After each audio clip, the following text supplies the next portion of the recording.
আসসালামু আলাইকুম রহমতুল্লাহ। আসসালাম ওয়া রাহমাতুল্লাহি ওয়া বারাকাতুহু। জি, উস্তাদ, আমি বাংলাদেশ থেকে বলছি। জি, বলেন। আমার প্রশ্ন হচ্ছে যে এমন আলেমের লেকচার শোনা যাবে কিনা যে আল্লাহর ধরন বর্ণনা করে, সিফাতের ধরন বর্ণনা করে, যেমন আল্লাহর হাতের কথা বললো, সে আল্লাহর হাত ওঠালো, অথবা আল্লাহর পায়ের কথা বললো, নিজের পা দেখালো, অথবা আল্লাহর চেহারার কথা বললো, সে হাত দিয়ে ইশারা করে নিজের চেহারা দেখালো। তো ইন্না এরকম আলেমের লিল্লাহি বক্তব্য শোনা যাবে কিনা। আরেকটা হচ্ছে, একটু ওয়া ইন্না আমরা ইলাইহি আপনার ছাত্র দাবি করতে পারবো কিনা, যে আমরা ওনার ছাত্র, যেহেতু আপনার সাথে সাক্ষাৎ হয় নাই, অনলাইনে আপনার জি, থেকে দিন শিখতেছি, তো ছাত্র জি। দাবি করতে পারবো কিনা এটা একটু বলবেন ইনশাআল্লাহ। অনলাইন কথাটা বাড়িয়ে দিবেন তাইলে অনলাইনের ছাত্র তাইলে হবে। জি। যেমন আমি শেখ ইবনে উসাইমিনের ছাত্র কিন্তু অল্প সময়ের ছাত্র। আ বেশ কিছু তার দার্সে ধরেন হাজির হয়েছি। সুতরাং অতটুকু বলব। কিন্তু মদিনা ইউনিভার্সিটিতে যেসব ওস্তাদের কাছে পড়েছি সেটা বছর ধরে বছর ২ বছর একেকজনের কাছে আ পড়েছি। তো এইরকম তো যেটা বললেন যে আ আপনার শাগিদ এটা বলতে পারবো কিনা? বলবে যে অনলাইন আমরা ছাত্র। অনলাইনে যদি আমার অধিকাংশ আলোচনাগুলি বা বক্তব্যগুলি বা তাফসীর, হাদিস যে ধারাবাহিক যতগুলি দার্স আছে আলহামদুলিল্লাহ আকিদার কিতাবুত তাওহীদ রয়েছে, আকিদাতুত তাওহীদ রয়েছে। জানছেন আপনার আকিদা ওয়াসিতিয়া রয়েছে, এছাড়া কোরআন কারীমের তাফসীর রয়েছে, বুলুগুল মারাম রয়েছে। বহু কিতাবে আলহামদুলিল্লাহ দার্স দিয়েছি এখন পর্যন্ত। আল্লাহ যেন হায়াতে বরকত দান করেন এবং সহিহ বুখারী আমরা শুরু করেছি। আল্লাহ এটাও যেন শেষ করার মতো আল্লাহ সুযোগ দেন। আল্লাহ রাব্বুল আলামিন যেন তৌফিক দান করে সুস্থতার সাথে, এটা আল্লাহর কাছে কামনা করছি। জীবনটাকে ভালো কাজে ব্যয় করার তৌফিক দান করেন এবং আল্লাহ যেন উম্মাতে মুসলিমাকে বিশেষ করে বাংলা ভাষাভাষী ভাই বোনদেরকে আল্লাহ যেন উপকৃত করেন। যেন আমাদের জন্য সেটা সাদকা জারিয়া হয়। তো বলতে পারেন যে অনলাইনে আমরা ছাত্র এভাবে বলতে পারেন। জি। আল্লাহ রাব্বুল আলামিন ইনশাআল্লাহ তাতে যেন বরকত দান করেন ও বরকত দেবেন। যে বিষয়টি বললেন যে কোন আলেমের যদি আকীদাগত সমস্যা থাকে, অ্যা আসমা সিফাতে, এটা বোঝায় তাওহীদুল আসমা ওয়াস সিফাতে। আর বিশেষ করে যারা আমাদের দেশের পড়া আলেম, তারা বংশগত সহি আকীদার হলেও তাদের বিশেষ করে তাওহীদুল আসমা সিফাত সম্পর্কে তেমন জ্ঞান নেই। জি, কেন নেই? আমারও ছিল না সেজন্য বলছি। আমি আলহামদুলিল্লাহ কারো সম্পর্কে জানি না, যে কার সম্পর্কে বলছে সেটাও জানি না। আর আমি কারো সম্পর্কে উদ্দেশ্য করা বলতেও চাই না।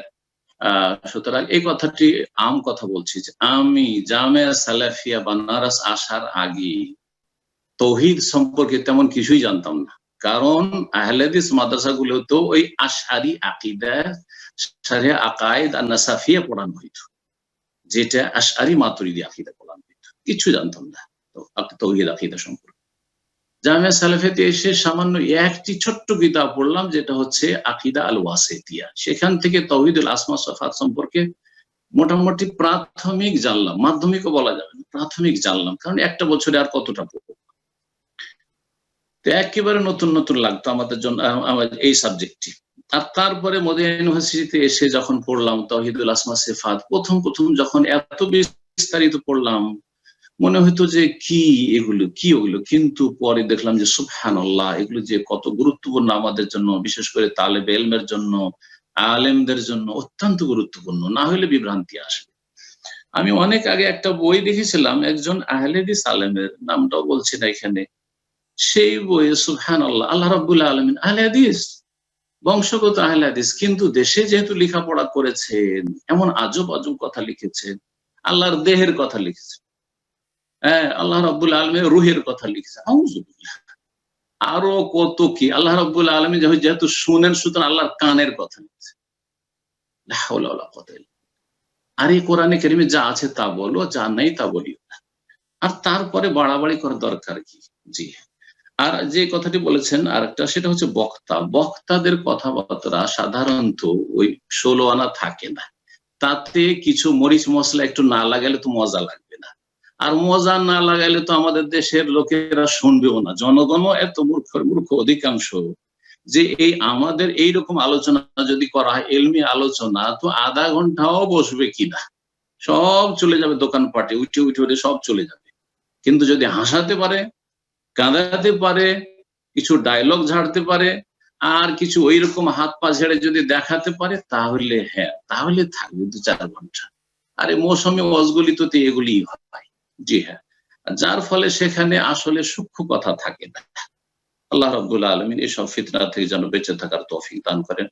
এবং আবার বলছি যে তৌহিদুল আসমা সিফাত সম্পর্কে এলেম হাসিল করবেন আরব দেশে পড়া আলেমদের থেকে।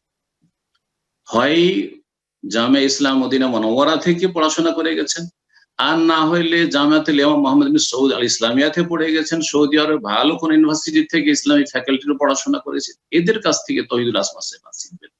আর না হলে আরব আলেমদের লিখনি থেকে শিখবেন।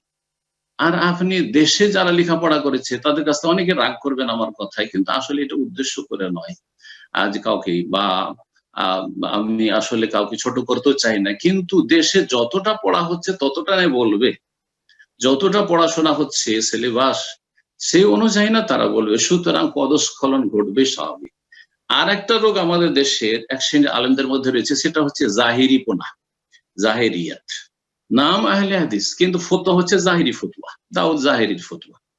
সুতরাং এই একটা বিভ্রান্তি থেকেও সাবধান থাকবেন, এরকম একটা বিভ্রান্তি থেকেও সাবধান থাকবেন, আল্লাহ যেন হেফাজত করেন। জাযাকুমুল্লাহ। তাদের মধ্যে এই দুটো জিনিস দেখবেন, তাদের ফতোয়া থেকে এবং তাদের কাছ থেকে আকীদার ইলম নেওয়া থেকে, বা তাদের কাছ থেকে ইলম নেওয়ার ক্ষেত্রে সতর্ক সাবধান থাকবেন। হ্যাঁ, সালাতের বিষয়ে বলছেন, আখলাকের বিষয়ে বলছেন, হালাল হারামের বিষয়ে বলছেন, পর্দার কথা বলছেন, খুব শুনেন আর আমল করেন, কারণ এগুলি আপনি বুঝতে পারছেন যে ঠিক আছে। কিন্তু যেগুলি সূক্ষ্ম বিষয়, তাওহীদুল আসমা সিফাত পড়বেন সেখানকার কোন আলেমের কাছে, না না না, আরব আলেমদের কাছে না পড়লে তাওহীদুল আসমা সিফাত ভালো করে বুঝবেন না। আল্লাহ রাব্বুল আলামিন যেন আমাদের সতর্ক সাবধান হয়ে দিন শিখার তৌফিক দান করেন। জাযাকুমুল্লাহু খাইরান।